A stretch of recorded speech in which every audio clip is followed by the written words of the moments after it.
जय श्री कृष्ण। कैसे हैं आप? पार्थाय प्रतिबोधितां भगवता नारायणेन स्वयं व्यासेन ग्रथितां पुराणं मुनिना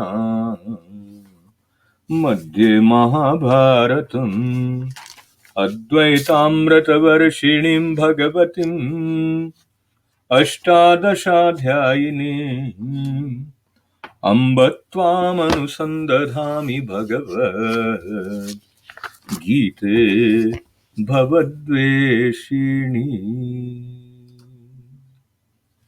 गीता माता के चरणों में बैठकर आज अर्जुन जी ने जो 8वें अध्याय में पहले 2 श्लोक में 7 प्रश्न पूछे थे, उसमें जो 7वां प्रश्न है जो कि बहुत ही महत्वपूर्ण है अन्य प्रश्नों की तरह, लेकिन उससे भी कुछ अधिक, क्योंकि वो हमें हमारे जीवन से सीधे सीधे जुड़ते संदर्भ की तरफ ले जाते हैं।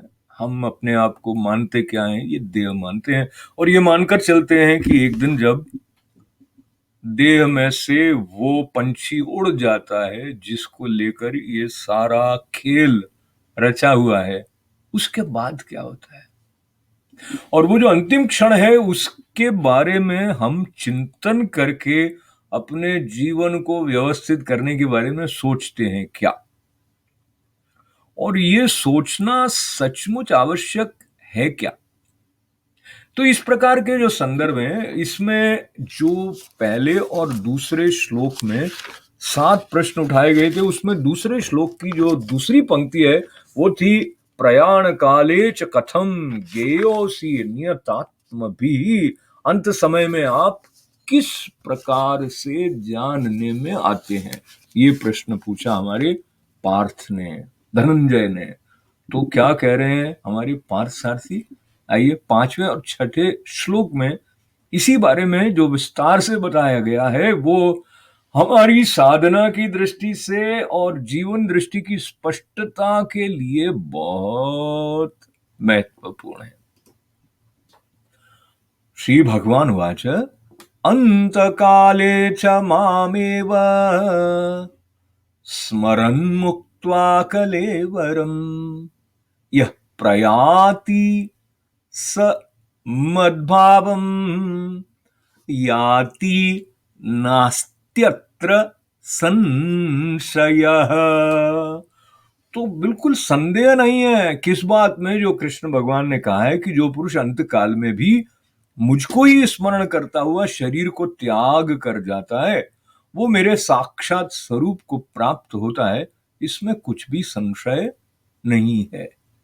तो हमारे जो सामान्य चिंतन है वो ऐसा देखता है कि एक कृष्ण है जो कि इस प्रकार का स्वरूप लिए हुए हैं, जैसे अभी ये पीछे चित्र में दिखाई दे रहे हैं, वो अर्जुन जी के साथ में तो उनके सारथी के रूप में है, पर मोर पंख लगाते हैं या सुदर्शन चक्र धारण करते हैं, ये सब।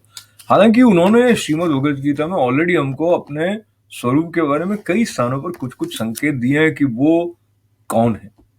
तो 7वें अध्याय का जो अंतिम श्लोक है उसमें भी आप देखेंगे तो इस प्रकार का एक विस्तृत जो स्वरूप है, आदि अंत से रहित है, उसके बारे में संकेत आता है।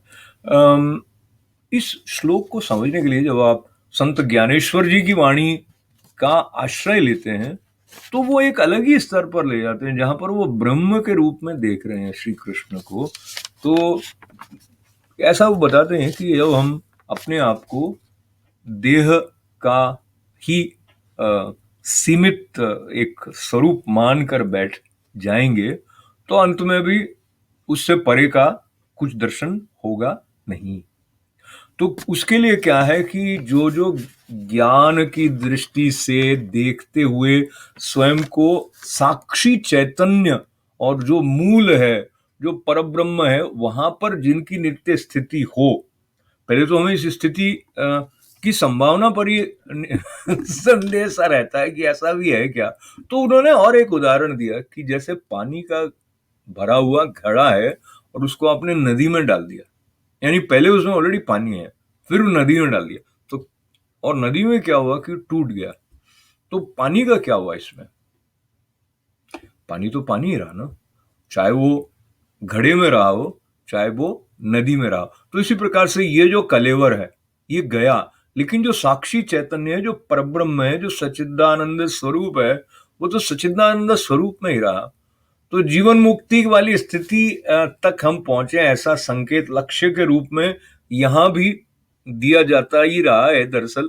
और एक उदाहरण और दिया ज्ञानेश्वर जी महाराज ने, संत ज्ञानेश्वरी, जो ज्ञानेश्वरी है गीता पर टीकासी, तो जैसे सांप अपनी कैंचुली उतार देता है तो वो उस पर रोता थोड़ी मेरी तो कैंचुली गई, वो तो आगे चला जाता है। तो इसी प्रकार से जो अद्वितीय अखंड चैतन्य की अनुभूति करने के बाद में या करता रहता है, वो देह त्याग करता है, तो वो वैसा का वैसा ही रह जाता है। वैसा का वैसा का अर्थ है कि उनके स्वरूप को प्राप्त हो जाता है। और इसी प्रसंग को थोड़ा और स्पष्ट अगले 6ठे श्लोक में भी किया गया है। वहां तक चलें क्या? चलते हैं। यम यम वापि स्मरन् भावम त्यजन्त्यन्ते कलेवरम तम तमेवैति कौन्तेय सदा तद्भाव भावितः। तो देखिए, इन दोनों श्लोकों को मैं वापस आपको दिखाऊंगा। एक तो भाव शब्द दोनों में आया है और कलेवर शब्द भी दोनों में आया है। देखिए, 5वें में आया स्मरण मुक्त्वा कलेवरम के बाद में समद भावम, मेरे भाव में रहा है, इसमें कोई संशय नहीं है। अच्छा, और यहाँ भी 6ठे श्लोक में आप देखिए, पहली पंक्ति में भी कलेवरम शब्द आया हुआ और स्मरण भावम। तो भाव जो है, किस भाव का स्मरण रहा है जीवन भर, उसका असर जीवन का ये स्वरूप छोड़ने के बाद भी होता है। इसके लिए संत हमारे सामने जो उदाहरण व्यावहारिक रखते हैं, जैसे आप सोने से पहले क्या सोच रहे हैं और दिन भर आपने क्या सोचा है, तो जब सपना आएगा तो कहीं ना कहीं वहां का जो चिंतन है थोड़ा बहुत उसका असर उसमें दिखाई दे जाएगा। तो अगर आप शयन से पूर्व भगवन नाम में अपने मन को लीन करने का अभ्यास करते हैं तो नींद भी अच्छी अच्छी आएगी। और जो कुछ अगर दिखाई देगा स्वप्नवत, तो वो ऐसा नहीं होगा जिसको देख के आप डर जाएं। उसमें हो सकता है आप और अधिक आनंदित प्रफुल्लित महसूस करें, जैसे कि आप छोटे छोटे बच्चों बच्चों को देखे तो सोते सोते मुस्कुरा रहे होते हैं, जैसे कोई सीधा सीधा भगवान से जो शुद्ध स्वरूप है जीवन का, उससे उनका कुछ संवाद चल रहा हो। तो इस बारे में अंतिम वेग, अंतिम क्षण के बारे में बताते हुए एक और स्थान पर संभवतया स्वामी शिवानंद जी महाराज ने ऐसा कहा कि अगर कोई तेज गति से भाग रहा है, तेज तेज, और भागते भागते क्या हुआ कि सामने उसको लास्ट मोमेंट में दिखा कि अरे इधर तो कुआं है और कुएं पे मुंडेर नहीं है, लेकिन वो अपने आप को रोक नहीं पाता है फिर लास्ट में, क्योंकि वो तो चला ही गया ना। तो इसी तरह से क्या है, जो देह के छूटने का जो समय है, उससे पूर्व जो वेग हमारे चिंतन का रहा है वो छूट नहीं पाता है। अब कई बार हम ऐसा, कई लोगों को कहते हैं ये गीता वीता जो है वो तो लास्ट में पढ़ने की है, बल्कि ऐसा देखा भी गया है कि कई लोग जब ऐसा लगता है कि भाई ये वाली स्थिति है तब गीता पढ़ते हैं। पर वस्तुतः वहां के बारे में कोई आपत्ति नहीं, लेकिन गीता जीवन का शास्त्र है। जीवन को कैसे अपनाना है उसका एक प्रामाणिक इटर्नल मैनुअल है गीता। तो इस दृष्टि से जो हमारे संस्कार बल होते हैं उनका महत्व भी बताया है, और वो संस्कार बल हमसे वैसे करा देते हैं जैसे कि उनका स्वरूप है। इसलिए अच्छे सत संस्कारों को बढ़ाया जाए, ऐसी बात बार बार संत भी कहते हैं, ग्रंथ भी कहते हैं।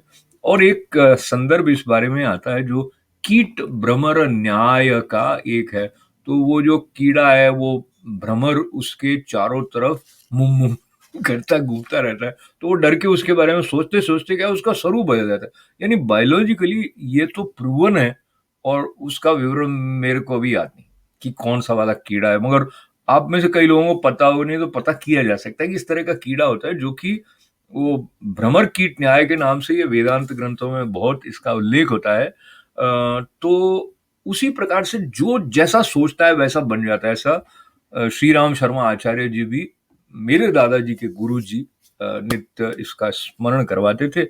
तो हम कैसा सोच रहे हैं, क्या सोच रहे हैं, उसमें कृष्ण भगवान क्या कह रहे हैं, कैसे सोचो, वो लाभ जो हमें श्रीमद् भगवद गीता के द्वारा मिल रहा है, उसको लेके हम अपने विचारों, अपने चरित्र, अपनी भावनाओं, अपने कर्म और अपने अनुभवों को व्यवस्थित कर सकते हैं, कर रहे हैं। भगवान की कृपा से हम मिलजुल कर, तो आपका बहुत सारा आभार व्यक्त करते हुए, आपके जीवन में पूर्णता का प्रसाद प्रकट हो पग पग पर, ऐसी प्रार्थना, सबका मंगल और सबका कल्याण। ओम पूर्णमदः पूर्णमिदं पूर्णात् पूर्णमुदच्यते पूर्णस्य पूर्णमादाय पूर्णमेवावशिष्यते। ओम शांति शांति शांति ही। बहुत बहुत धन्यवाद के साथ, जय श्री कृष्ण।